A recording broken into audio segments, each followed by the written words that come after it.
Oi, bom dia, turma do nono ano. A gente está entrando aí na nossa nona semana aí, a última semana, antes do período de provas, ok? Essa é a última videoaula, a última vez nesse bimestre que vocês estão vendo o rostinho lindo do seu professor aqui.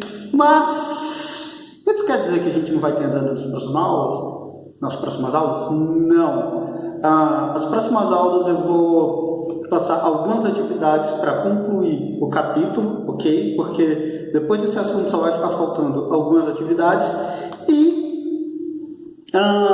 depois teremos a revisão antes da prova, ou seja, a gente tem mais 3 aulas, essa da videoaula, a outra aula vai ser atividades, tanto para complementar a nota quanto para concluir o capítulo e encerrar ele, e depois a revisãozinha, ok? Vai ser tudo bem leve, a gente conseguir distribuir todo o conteúdo aí no bimestre de forma leve e gradual, então vamos dar continuidade. Galera, a gente vai falar agora do mundo islâmico, ou seja, do islamismo e a expansão do islamismo, ok? Tem muita gente, talvez muitos tenham aquela visão pejorativa contra o mundo islâmico, sempre linkado aí ao terrorismo, e vocês vão entender o porquê tem essa visão aí, o que gerou, enfim, tem uma série de fatores aí que acaba levando a essa má interpretação histórica do povo muçulmano, do povo islâmico, ok? Agora, vamos dar continuidade. Turminha, o islamismo e a sua expansão. Galera, o islamismo, ele é uma religião considerada nova. Ela surgiu ali por volta do século VII, mais ou menos ali, depois de Cristo. Ah, professor, mas século VII, isso faz muito tempo, exatamente. Do século VII, depois de Cristo ali, foi que o islamismo surgiu.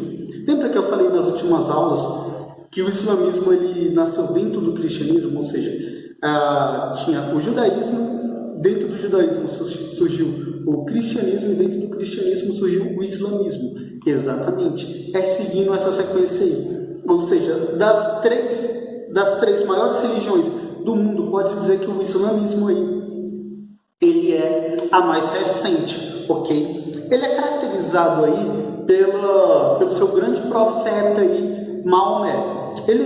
No Islã, eles acreditam, se eu não me engano, acho que é em 3 ou em 4 profetas. Parece que o primeiro foi Abraão, o segundo, se eu não me engano, foi Moisés, o terceiro Jesus e o quarto é Maomé, no caso o último profeta. Eles acreditam nisso, ok? Mas como eu sempre falo, é uma questão de fé e interpretação de cada um conforme a sua crença e conforme aquilo que você segue. O islamismo ele tem 5 pilares. Esses 5 pilares basicamente é como se fossem aquelas 5 regrinhas ali que todo islã, todo muçulmano adepto ao islã, ele tem que seguir, ok? Primeiro é a salat, ok? Que significa o quê? Oração diária. Todo dia ele tem que prestar orações aí a Allah, ok? O segundo pilar é a Hajj, ok? Tem esses nomes árabes aí, meio complicados de falar, mas depois vocês pegam, ok? Que é a peregrinação anual à cidade sagrada de Meca. Vocês vão encontrar apenas essa definição aí. Mas colocando em outras palavras, ela diz o seguinte, que todo muçulmano com condições, ok, deve fazer no mínimo uma viagem a Meca ou uma das cidades sagradas, pelo menos uma vez na vida, ok? Esse é um dos pilares. Ou seja, se a pessoa não tiver condições, ela não é obrigada a ir, mas se ela tiver condições, ela precisa fazer essa viagem pelo menos uma vez na vida, ok? Que é migrar para uma das cidades sagradas, geralmente para Meca, ok?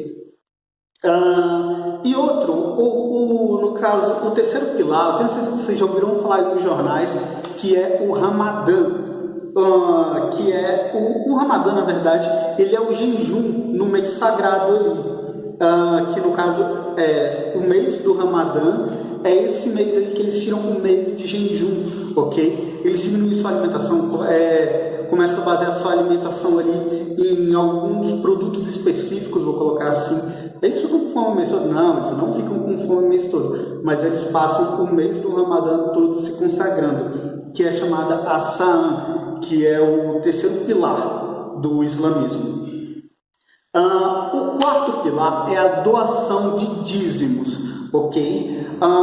Vocês encontram isso em várias religiões, como a entrega de dízimo aí, vocês encontram tanto no cristianismo, que é dentro do cristianismo a gente tem o catolicismo que tem entrega de dízimo, você tem o protestantismo aí que tem também a entrega de dízimo, e várias religiões têm essa entrega de dízimo. Mas um dos fundamentos que não está especificado aí no livro, mas tem no mundo no mundo islâmico, é que essa entrega de dízimo, ela também pode ser feita da seguinte forma: dar esmolas. Sim, rapazes, sim, moças, a religião islâmica, um dos fundamentos dela é você contribuir com a parcela pobre da população, ou seja, você dá esmolas. O ato de dar esmolas, você está, como se diz, você está exercendo um dos pilares aí do islamismo, ok? E o último dos pilares aí, que pode dizer que é o mais importante, que é a submissão a Allah. Ah, professor, mas eu acredito em Deus e não em Allah. Galera, Allah é como se chama Deus em árabe, ok? Professor, como assim? É o mesmo Deus? Sim, tecnicamente pode dizer que é o mesmo Deus, mas ele é conhecido como um outro nome. Nós chamamos de Deus, eles chamam de Allah, mas é a mesma pessoa, entendem? É a mesma. É como se fosse a diferença da gente chamar Deus e os americanos falarem God, entenderam? É basicamente essa a diferença, só que eles se referem a Deus como Allah, ok? Mas é o mesmo. Tanto que eles têm lá, Allah é o Pai de Jesus, enfim, se não me engano, Jesus também recebe outro nome lá, mas enfim, todos se referem ao mesmo ser superior, ok? Que é o quinto pilar aí do Islã. Não só a Deus, mas também eles têm uma reverência e uma submissão ao seu profeta, Maomé. Tanto que teve aqueles atentados na França lá devido às publicações do Charlie Hebdo, que esse jornal ele fez a caricatura de Maomé. Só que Maomé é um ser tão sagrado para eles que eles não representam a face dele. Eles não fazem, eles não têm desenhos, todas as representações de livros ou de algum desenho que tenha Maomé, tem o corpo, mas no lugar do rosto tem um vazio, às vezes tem o formato do universo, ou às vezes só está em branco. Por quê? Porque eles acreditam que a imagem de Maomé é tão sagrada que eles não são dignos de representá-la, nem em desenho, nem em fotos, nem nada, ok? Nem em pinturas, principalmente. Turminha, depois dos 5 pilares, lembrando aqui, um dos pilares era a migração para uma das cidades sagradas. Pois é, no Islã tem 3 cidades sagradas. Que cidades sagradas são essas? Tem Meca, a gente tem a Medina e a gente tem Jerusalém. No livro de vocês aí, tem as 3 cidades aí, e elas são, como se diz, elas são as 3 cidades aí sagradas no mundo islâmico. Todas se localizam ali no Oriente Médio, ok?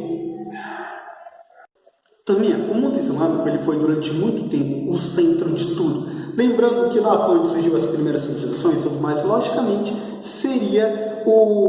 ela teria um grande destaque.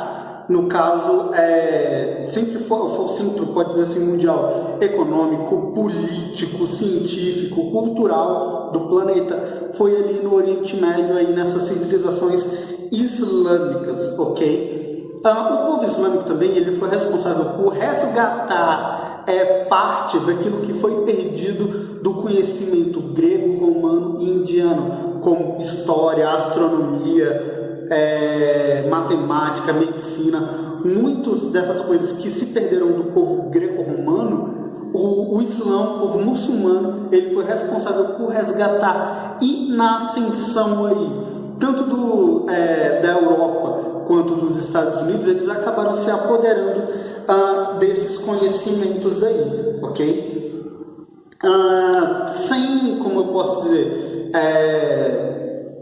isso coincidiu também, essa ascensão aí da Europa e dos Estados Unidos, com o declínio do mundo árabe. Lembrando que quando a gente fala do mundo árabe, a gente está falando aí de todos os povos, tanto os muçulmanos como persas, ali, que todos vivem na mesma região ali do Oriente Médio, ok? Acabou coincidindo aí esse declínio, a ascensão da Europa e dos Estados Unidos com o declínio do mundo árabe, mas por volta aí do século XIX e início do século XX aí, o que fez com que o povo muçulmano ele perdesse um pouquinho de visibilidade aí, e as potências europeias e americanas acabaram tendo uma visibilidade maior. Isso fez com que? Isso fez com que parte do caso desse mundo árabe aí, ele recebesse o protecionismo aí do Reino Unido. Depois esse protecionismo aí ele foi mudado aí para os Estados Unidos após a Segunda Guerra, e vocês vão entender um pouquinho disso aí. Galera, só a nível de curiosidade, a gente sabe-se que a religião islâmica é a religião que mais cresce em todo o planeta. Não é o cristianismo? Não é o cristianismo. É a religião islâmica. Ela tem, em média, mais ou menos 1,5 bilhões de adeptos em todo o mundo. E esse número continua a crescer, ok? Turminha, a Revolução Islâmica no Irã. Essa parte ela é um pouquinho complicada aí, mas eu vou tentar minimizar aí para vocês. Galera, sabe-se que o islamismo ele tem suas divisões ali dentro do próprio Islã. Seria como se fosse dentro do cristianismo ter católicos e evangélicos. Dentro do cristianismo, ou dentro do islamismo, perdão, tem essa divisão entre sunitas e xiitas. Lá na página 403 tem um espacinho aí que fala um pouquinho deles, ok? No Irã, a população é majoritariamente muçulmana xiita, ok? E depois vocês vão ver as influências que tudo isso tem, ok? Como eu falei ainda agora, essa região aí, ela tinha o protecionismo aí do Reino Unido. Depois, após a Segunda Guerra Mundial, acabou recebendo o protecionismo aí dos Estados Unidos. Só que isso acabou gerando alguns problemas, porque os monarcas iranianos recebem o nome de Shahs, ok? Turminha, com esse protecionismo americano aí, os Shahs, eles continuaram no poder e eles começaram a abrir suas portas ao modernismo, aqueles padrões ocidentais de vida. E uma parte da população era contra isso, então ela defendia, como lá é uma região muito rica em petróleo, eles defendiam o quê? A privatização das reservas de petróleo, onde as potências dos outros países não poderiam usar, não poderiam extrair ali. E o retorno das tradições islâmicas, que vai ser o próximo passo que a gente vai ver aí, no fundamentalismo islâmico, ok? Galera, dentre todos esses fatores aí, foi havendo vários conflitos aí entre os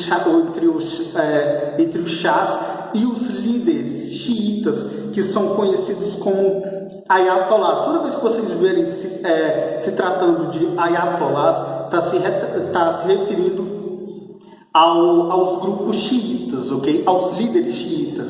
Enfim, vocês podem ver aí na página 404 aí que teve uma série de conflitos e como se diz, e líderes aí que foram depostos, como o Shahs, como o primeiro-ministro Mohammad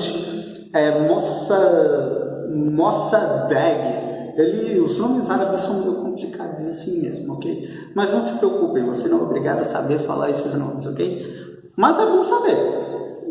Turminha, ele foi deposto aí com a ajuda tanto do Reino Unido quanto dos americanos aí, depois que ele criou a Companhia Nacional Iraniana do Petróleo, que basicamente essas potências ocidentais aí eram contra, porque basicamente isso aí privatizava ali as reservas de petróleo e eles não poderiam mais usufruir disso, ok? Turminha,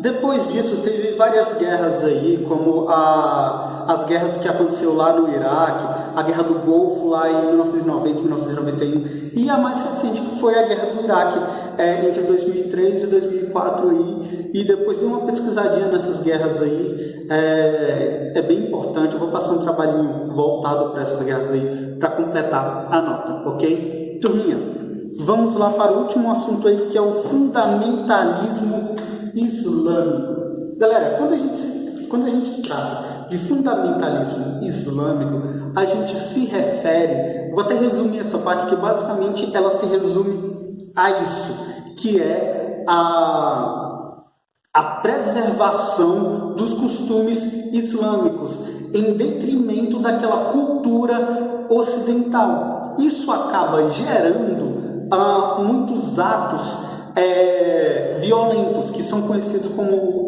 praticados por grupos terroristas, grupos extremistas dentro do Islã. Principalmente, eu acho que é os xiitas, que são radicais, ou são sunitas. Aí fala assim, então todos eles são terroristas? Não. Menos de 1% desse grupo religioso, eles são extremistas e são considerados terroristas. Eles praticam esses atos violentos. Não é a maioria, é literalmente a minoria da minoria mesmo que pratica esses atos. Só que, lógico, acaba recebendo uma grande visibilidade aí da mídia e acaba tendo essa visão estereotipada aí que todo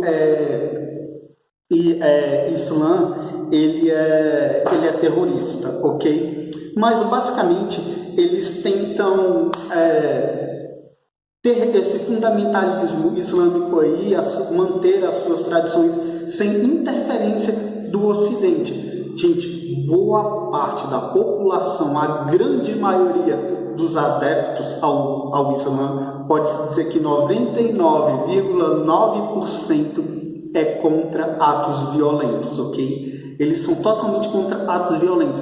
Mas essa pequena parcela aí tem uma visibilidade bem maior justamente por esses atos violentos aí, e muita gente acaba se confundindo. Mas basicamente eles tentam restabelecer a lei islâmica, que no caso é a Sharia, ok? A Sharia ou Sharia, que no caso ela é uma legislação civil orientada por princípios religiosos, ou seja, é como se o Brasil ele começasse a ser regido pela Bíblia, entendem? É basicamente isso que essas organizações e a criação do Estado Islâmico ele busca ali em seu território, só que ele acaba exercendo isso de forma violenta e muitos acabam confundindo aí com todo o povo islâmico. Tanto que tem até uma parte aí no final da página 407 falando dos grupos terroristas aí do Oriente Médio, como a Al-Qaeda, ao qual vocês conhecem lá, que o líder era o Osama Bin Laden, tem a Daesh, tem o Hamas, que é o braço armado, que tem um viés político também, e tem o Hezbollah, ok? Turminha, o que a gente tinha para hoje era isso. Eu deixo a atividade aí da página 408 e 409 para vocês. Não se esqueçam, aquele aviso que eu sempre dou em toda a aula: evitem sair de casa, mas se forem sair, usem máscara e sempre higienizem bem as mãos com álcool em gel antes e depois de tocar qualquer superfície, ok? Essa é a nossa última aula, mas não a nossa última videoaula, mas eu vou passar atividades ainda aí até as férias de vocês, ok? Até antes da prova, no caso. Então fiquem bem e até a próxima.